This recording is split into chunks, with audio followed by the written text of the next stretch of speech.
Automation is the rage in business, and why the hell not?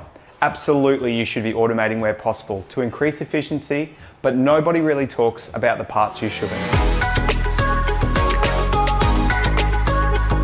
Hey guys, it's Trav here from Neighbourhood, where we help brands find, sell, and keep their people. There's a place for automating customer service, but don't be too quick to rule out the human element altogether. Customer service is at the forefront of successful businesses, and customers have come to expect world-class service regardless of what they're buying. The most important factor for customers nowadays is short response times when dealing with support. To provide exceptional customer service and short response times, it doesn't necessarily need to cost a business an arm and a leg to be efficient. We've touched on automation before and how it can save you a mountain of time and money and make you look like you're spinning 30 plates at once. In customer service, it's no different. With the right automation, you can provide your customers with the support they need without having to lift a finger.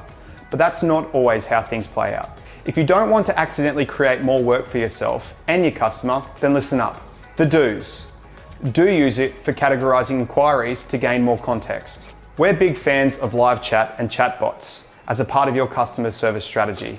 Setting up a bot to answer your customer service queries can save you time, and the convenience for your customer is next to none.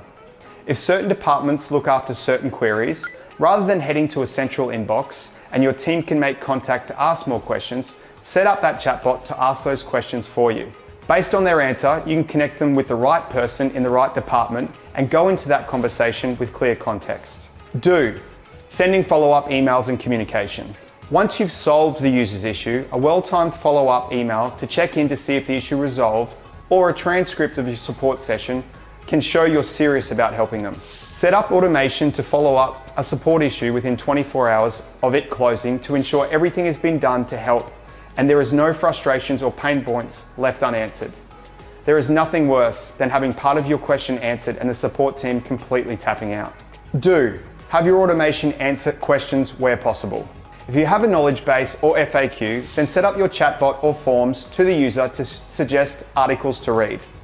Although they may not necessarily find the answer they're looking for, in most situations, with the right knowledge base, the question can be answered without the need of the user support team.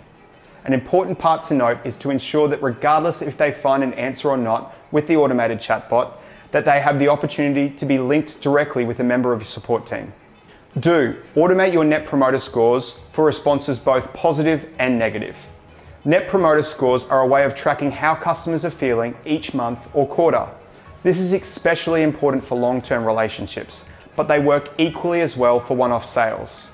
It allows you to get real-time feedback from your customers and helps you identify issues and areas to improve your service. As a part of your customer retention strategy, it is absolutely vital to always be improving.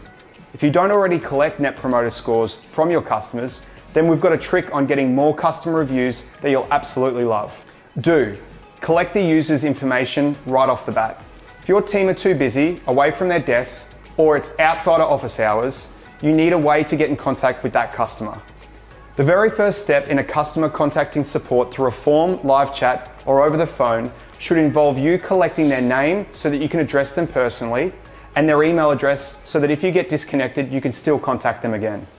This is essential if they aren't already a paying customer or lead. It gives you important contact information which then can be passed on to the sales team. Now, let's move to the do nots. Do not automate every single step. Although it will save a lot of time to automate your entire customer service process, sometimes it takes a real human to solve customers' problems. If they want to get in touch with a real human, make sure they have the option at every single step of the way. Do not be robotic and insincere.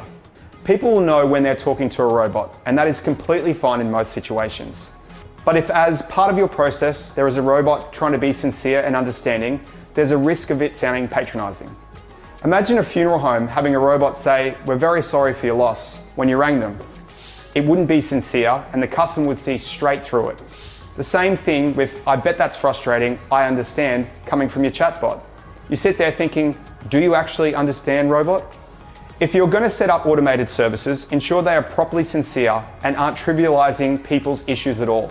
It's a sort of approach that turns an upset customer into an absolutely angry one. Do not automate for the sake of it. Just because you can doesn't mean you should. We're all for automating where possible. But if a lot of your relationships are built on one-to-one conversations, then keep the human contact present. If it's at an overwhelming point, then it could be time to automate. But people still need the human side of support, so don't rule it out completely. If it overcomplicates the process for both you and the customer, just scrap it completely. Do not be annoying.